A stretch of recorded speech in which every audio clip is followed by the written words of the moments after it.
சட்டமன்றத்தில் நடைபெற்ற நம்பிக்கை வாக்கெடுப்பில் முதல்வர் விஜய் தலைமையிலான தாவேக அரசு பெரும்பான்மையை நிரூபித்தது. தாவேக சட்டமன்ற உறுப்பினர்கள் 105 பேர் ஆதரவாக வாக்களித்தனர். அதோடு காங்கிரசின் 5 உறுப்பினர்கள், இந்திய கம்யூனிஸ்ட், மார்க்சிஸ்ட் கம்யூனிஸ்ட், விடுதலை சிறுத்தைகள், இந்திய யூனியன் முஸ்லீம் லீக் ஆகிய கட்சிகளைச் சேர்ந்த தலா 2 எம்எல்ஏக்களும் தாவேக அரசுக்கு ஆதரவாக வாக்களித்தனர். இவர்களைத் தவிர அதிமுகவில் வேலுமணி தரப்பைச் சேர்ந்த 25 எம்எல்ஏக்களும், அமமுக சார்பில் போட்டியிட்டு வெற்றி பெற்ற எம்எல்ஏ காமராஜும் தாவேக அரசுக்கு ஆதரவளித்தனர். அவைக்கு வந்த மொத்த உறுப்பினர்களில் பெரும்பான்மைக்கு 116 பேரின் ஆதரவு தேவைப்பட்ட நிலையில் முதல்வர் விஜய் தலைமையிலான தாவேக அரசுக்கு ஆதரவாக 144 எம்எல்ஏக்கள் வாக்களித்தனர். அரசுக்கு எதிராக அதிமுக பொதுச் செயலர் எடப்பாடி கே பழனிசாமி தரப்பு எம்எல்ஏக்கள் 22 பேர் வாக்களித்தனர். இவர்களைத் தவிர பாமக மற்றும் பாஜக எம்எல்ஏக்கள் வாக்கெடுப்பில் பங்கேற்காமல் நடுநிலை வகித்தனர். வாக்களித்தவர்கள் வாக்களிக்காதவர்கள் என்று பாகுபாடின்றி அனைவருக்குமான அரசாக தாவேக அரசு இருக்கும் என்று முதல்வர் விஜய் தெரிவித்துள்ளார். சட்டமன்றத்தில் உரையாற்றிய அவர் மதச்சார்பற்ற சமூக நீதி கொள்கைகளோடு இந்த அரசு நடக்கும் என்று உறுதியளித்தார். முற்போக்கு திராவிட கழகத்தின் சார்பாக உரையாற்றிய மாண்புமிகு உறுப்பினர் திருமதி பிரேமலதா விஜயகாந்த் அவர்கள் உரையாற்றுகையில் எதிர்க்கட்சிகளை குதிரை பேரத்தில் தாவேக ஈடுபடுவதாக எதிர்க்கட்சிகள் முன்வைத்த குற்றச்சாட்டை முதல்வரும் அக்கட்சியின் தலைவருமான விஜய் திட்டவட்டமாக மறுத்துள்ளார். குதிரை பேரத்தில் எமது அரசு ஈடுபடுகிறது என்ற கருத்தை தெரிவித்த மாண்புமிகு உறுப்பினர் அவர்களுக்கு நான் ஒன்றை மட்டும் சொல்லிக் கொள்கிறேன். இந்த அரசு குதிரை வேகத்தில் செயல்படுகிற அரசே தவிர குதிரை பேரத்தில் ஈடுபடுகிற அரசு இல்லை என்பதை ஆணித்தரமாக தெரிவித்துக் கொள்கிறேன். பாஜக கூட்டணியில் போட்டியிட்டு வென்றவரை தலைவருக்கே தெரியாமல் தாவேகாவுக்கு ஆதரவு அளிக்க செய்ததாக எதிர்க்கட்சித் தலைவர் உதயநிதி ஸ்டாலின் குற்றம் சாட்டியுள்ளார். சட்டமன்றத்தில் பேசிய அவர் குதிரை பேரம் என்று சாடிய அமமுக பொதுச் செயலாளர் டிடிவி தினகரனின் கருத்தை சுட்டிக்காட்டினார்.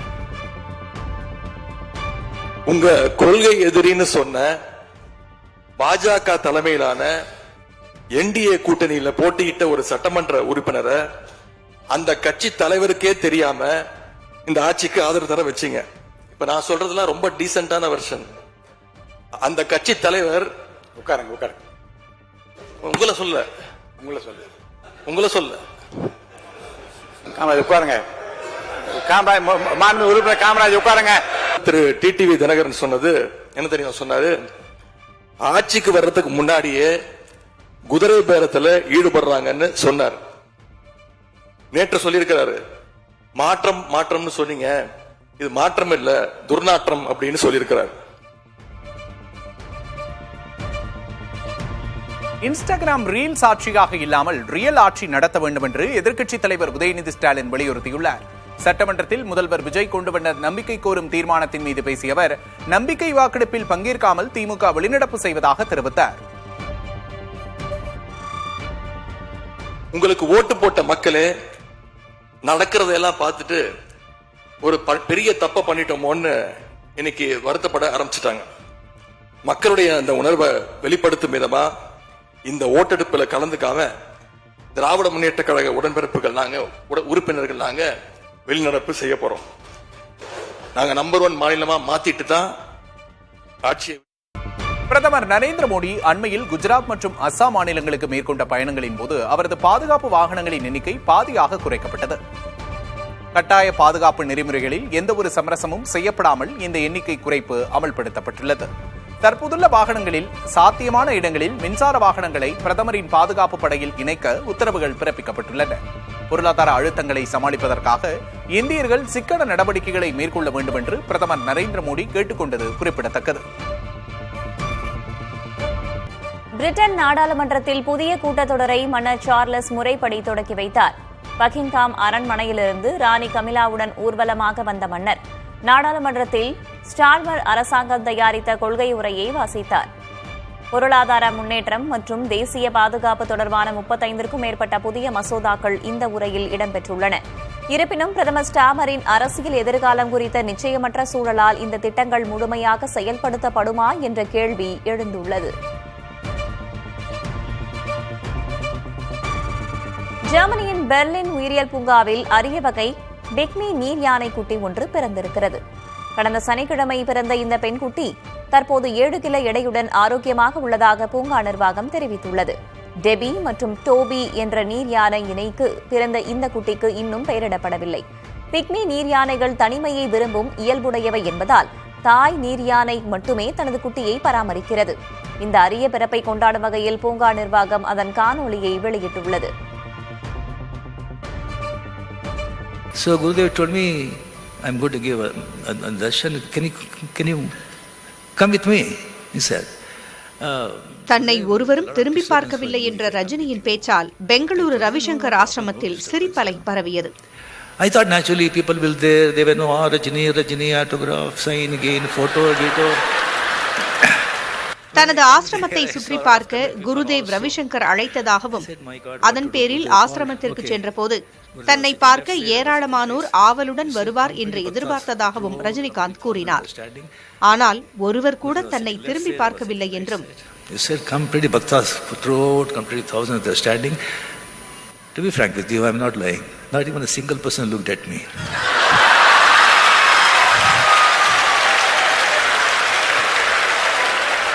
தானே கை அசைத்த போதும் யாரும் கண்டுகொள்ளவில்லை என்றும் ரஜினி குறிப்பிட்டார். Forget about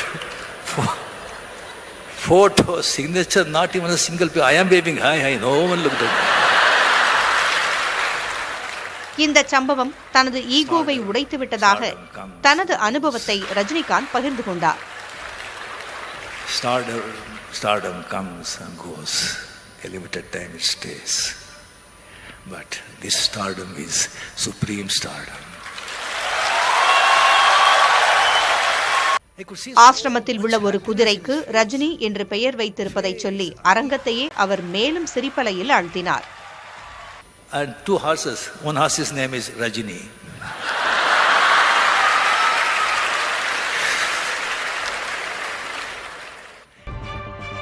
ஹாங்காங்கில் செயற்கை நுண்ணறிவு மற்றும் தொழில் வளர்ச்சி மேம்பாட்டிற்காக புதிய குழு ஒன்று அமைக்கப்பட உள்ளது.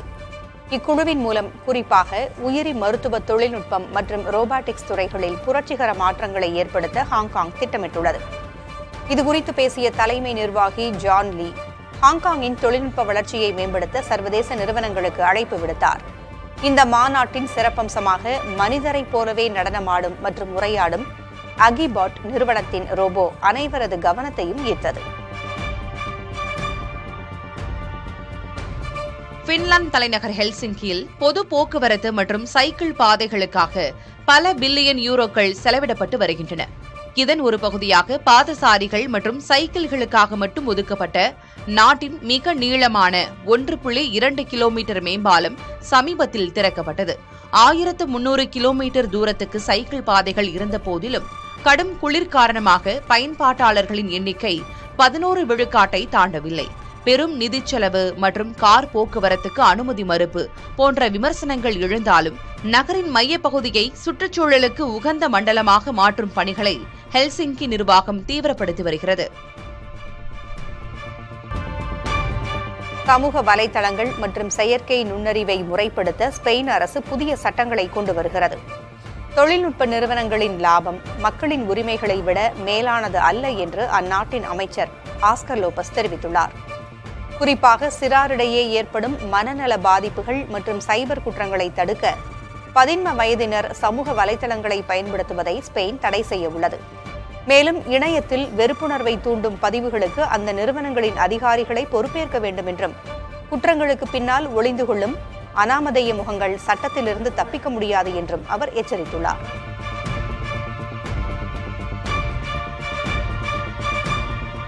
இந்தோனேசியாவின் ஜுவானா துறைமுகம் மீன் வர்த்தகத்தால் பரபரப்பாக காணப்பட்டாலும் எரிபொருள் விலை உயர்வால் பெரும் நெருக்கடியை சந்தித்துள்ளது.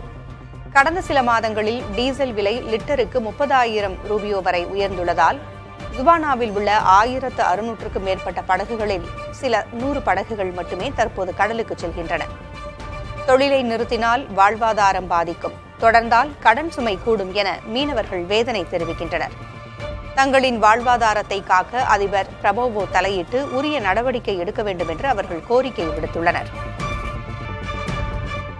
அமெரிக்க அதிபர் டொனால்டு டிரம்ப் கியூபாவை ஒரு தோல்வியடைந்த நாடு என்று விமர்சித்துள்ளார். கடந்த ஜனவரி மாதம் வெனிசுலா அதிபர் நிக்கோலஸ் மதுரோ அமெரிக்க படைகளால் சிறைப்பிடிக்கப்பட்டதை தொடர்ந்து அடுத்த இலக்கு கியூபா என்று டிரம்ப் எச்சரித்திருந்தார். தற்போது கியூபா மீது கடுமையான நிதி தடைகளை விதித்திருக்கும் அமெரிக்கா அந்த நாட்டிற்கான எரிபொருள் விநியோகத்தையும் முடக்கியுள்ளது. இந்த பொருளாதார தடையால் கடும் நெருக்கடியில் சிக்கியுள்ள கியூபா அமெரிக்காவுடன் பேச்சுவார்த்தை நடத்த முன்வந்திருக்கும் நிலையில் அங்கு ஆட்சி மாற்றத்திற்கான அழுத்தம் அதிகரித்து வருகிறது. ஈரான் மீதான கூட்டு தாக்குதல்கள் நிறுத்தப்பட்டதை தொடர்ந்து காசா பகுதியில் இஸ்ரேல் தனது தாக்குதல்களை மீண்டும் தீவிரப்படுத்தியுள்ளது. கடந்த 5 வாரங்களில் மட்டும் பெண்கள், குழந்தைகள் உட்பட 120 பாலஸ்தீனர்கள் கொல்லப்பட்டிருப்பதாக காசா சுகாதார அமைச்சகம் தெரிவித்துள்ளது. ஹமாஸ் அமைப்பினர் மீண்டும் வலுப்பெற்று வருவதாக இஸ்ரேலிய ராணுவம் கருதுவதால் தாக்குதல்கள் 35% அதிகரித்துள்ளன. போர் நிறுத்தம் அறிவிக்கப்பட்ட நிலையிலும் களத்தில் தாக்குதல்கள் ஓயவில்லை என்று உள்ளூர் மக்கள் வேதனை தெரிவிக்கின்றனர். இதனால் காசாவின் மறுகட்டமைப்பு பணிகள் பெரும் பின்னடைவை சந்தித்துள்ளன.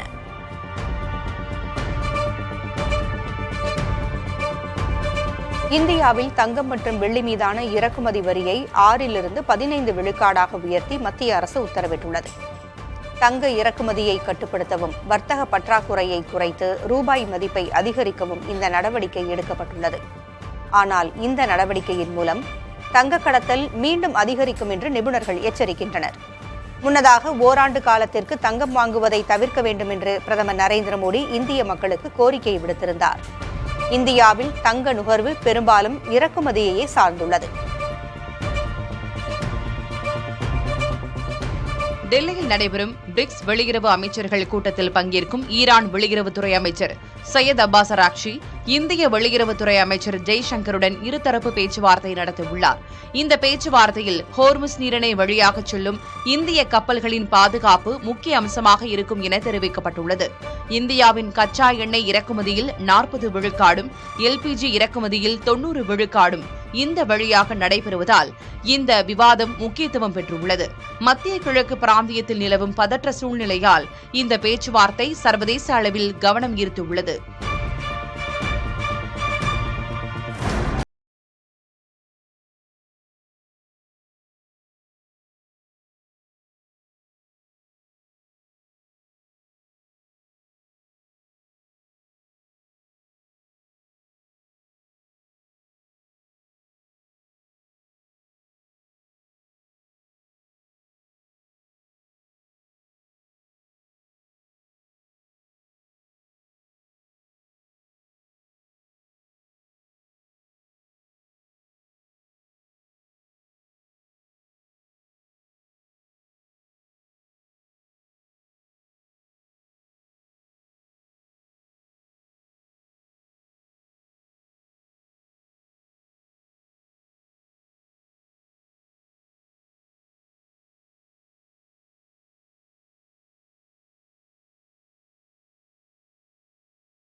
திமுக தோல்வியில் இருந்து பாடம் கற்கவில்லை என்று முதல்வர் விஜய் விமர்சித்துள்ளார். இதுகுறித்து அவர் வெளியிட்டிருக்கும் அறிக்கையில் 1999 பாஜகவுடன் திமுக எக்ஸ்சேஞ்ச் செய்து கொண்ட வரலாற்றை மக்கள் மறக்கவில்லை என்று சாடியுள்ளார். தாவேக அரசை புஷ்பா அரசு என ஏளனம் செய்யும் திமுக தோல்வி பயத்தில் புகை கக்குவதாகவும் அவர் பதிலடி கொடுத்துள்ளார்.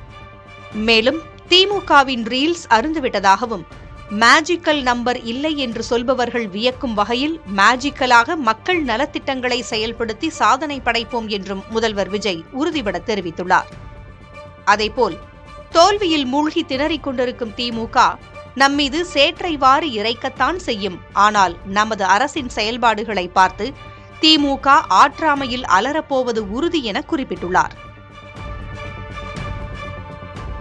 சட்டமன்றத்தில் நடைபெற்ற தாவேக அரசு மீதான நம்பிக்கை கோரும் வாக்கெடுப்பின் போது திமுகவின் கூட்டணி கட்சித் தலைவர்கள் கடும் விமர்சனங்களை முன்வைத்து பேசினர்.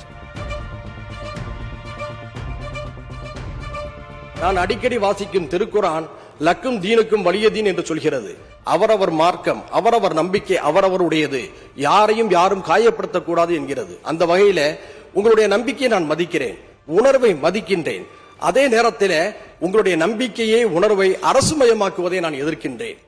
ஜோதிடத்தை அரசுமயமாக்குவதை ஏற்க முடியாது என்பதை இந்த நேரத்தில் மாற்று கருத்தாக தெரிவித்து, உங்களுடைய நம்பிக்கை கோரும் இந்த விவாதத்தில் என்னுடைய எதிர்நிலைப்பாட்டையும் தெரிவித்து அமர்கிறேன். நன்றி. விவசாயிகள், அரசு ஊழியர்கள், வேலை தேடும் இளைஞர்கள், நலத்திட்டங்களை நம்பி வாழும் பெண்கள், முதலீடு செய்ய விரும்பும் தொழில் நிறுவனங்கள் ஆகியோரின் நம்பிக்கையை பெற முடியுமா என்ற கேள்விதான் மக்கள் மனதில் இருந்து கொண்டிருக்கின்றது. தமிழ்நாடு என்பது அரசியல் பரிசோதனை நடத்தும் மேடை அல்ல. நாட்டிற்கு நல்லது என்றால் எதை வேண்டுமானாலும் கொங்கு நாடு மக்கள் தேசிய கட்சி ஆதரிக்கும். ஆனால் குழப்பம், அனுபவமின்மை, நிலையற்ற அரசியல் ஆகியவற்றை உறுதியாக நாங்கள் எதிர்ப்போம். நன்றி. மனிதநேயத்தை காக்கின்ற வகையில, சமூக நீதியை போற்றுகின்ற தன்மையில இந்த புதிய அரசின் செயல்பாடுகளும் நிலைப்பாடுகளும் அமைந்திட வேண்டும் என்று கேட்டுக்கொள்கின்றேன். ஒன்றிய அரசின் வெறுப்பு அரசியலுக்கு எதிராக அமைதி அரசியலை, வளர்ச்சி அரசியலை, சமூக நீதி அரசியலை இந்த அரசு வழங்கும் என்ற நம்பிக்கை இல்லை. எனவே மாண்புமிகு முதலமைச்சர் அவர்கள் முன்மொழிந்த தீர்மானத்தை எதிர்த்து அமர்கின்றேன். நன்றி. SP வேலுமணி, CV சண்முகம் உள்ளிட்ட 26 பேரின் கட்சி பதவிகளை அதிமுக பொதுச் செயலர் எடப்பாடி K பழனிசாமி பறித்துள்ளார். குறிப்பாக அதிமுக துணை பொதுச் செயலர் மற்றும் திண்டுக்கல் கிழக்கு மாவட்ட செயலர் பதவிகளிலிருந்து நத்தம் விஸ்வநாதன் நீக்கப்பட்டுள்ளார். அதிமுக தலைமை நிலைய செயலர் மற்றும் கோவை புறநகர் தெற்கு மாவட்ட செயலர் பொறுப்புகளிலிருந்து வேலுமணி நீக்கப்பட்டுள்ளார். அதேபோல் CV Shanmugam, R Kamaraj, Thangamani, Vijayabaskar, KP Anbazhagan, Benjamin, Udumalai Radhakrishnan, Jakkaiyan, Isakki Subbaiah ஆகியோரது அமைப்பு செயலர் பதவிகளும் மாவட்ட செயலர் பதவிகளும் பறிக்கப்பட்டுள்ளன.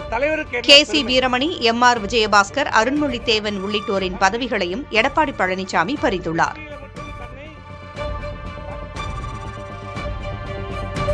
26 அதிமுக மாவட்ட செயலர் பதவிகளை பறித்த அக்கட்சி பொதுச் செயலர் எடப்பாடி பழனிசாமி 17 மாவட்ட செயலர்களை நியமித்துள்ளார். CV சண்முகம் வகித்த விழுப்புரம் மாவட்ட செயலர் பொறுப்பு பசுபதிக்கும், SP வேலுமணி வகித்த கோவை புறநகர் தெற்கு மாவட்ட செயலர் பொறுப்பு வேலுச்சாமிக்கும் வழங்கப்பட்டிருக்கிறது. அதேபோல் நாமக்கல் மாவட்ட செயலராக பாஸ்கர், திருவாரூர் மாவட்ட செயலராக மூர்த்தி என்ற தட்சிணாமூர்த்தி, திருப்பத்தூர் மாவட்ட செயலராக பசுபதி, திருநெல்வேலி புறநகர் மாவட்ட செயலராக ராமசுப்பிரமணியன் ஆகியோரை எடப்பாடி பழனிசாமி நியமித்துள்ளார். சட்டமன்றத்தில் தாவேக அரசு மீதான நம்பிக்கை வாக்கெடுப்பின் போது அதிமுகவில் அரங்கேறிய நகர்வு பெரும் சலசலப்பை ஏற்படுத்தியுள்ளது. அக்கட்சியின் பொதுச் செயலர் எடப்பாடி K பழனிசாமி உரையாற்றிக் கொண்டிருந்த போது அவரது சில கருத்துகளில் உடன்படாதது போல தெரிந்த முன்னாள் அமைச்சர் C விஜயபாஸ்கர் இருக்கையை விட்டு எழுந்து சென்று CV சண்முகத்தோடு தீவிர ஆலோசனையில் ஈடுபட்டார். கட்சி தலைமை உரையாற்றிக் கொண்டிருக்கும் போது விஜயபாஸ்கர் இடைமறித்து பேச முயன்றதாகவும் அதை சண்முகம் தடுத்துவிட்டதாகவும் கூறப்படுகிறது. இதனைத் தொடர்ந்து நடைபெற்ற நம்பிக்கை வாக்கெடுப்பில் CV சண்முகம் மற்றும் விஜயபாஸ்கர் உள்ளிட்ட 25 அதிமுக MLAக்கள் கொறடா உத்தரவை மீறி தாவேக அரசுக்கு ஆதரவாக வாக்களித்தனர்.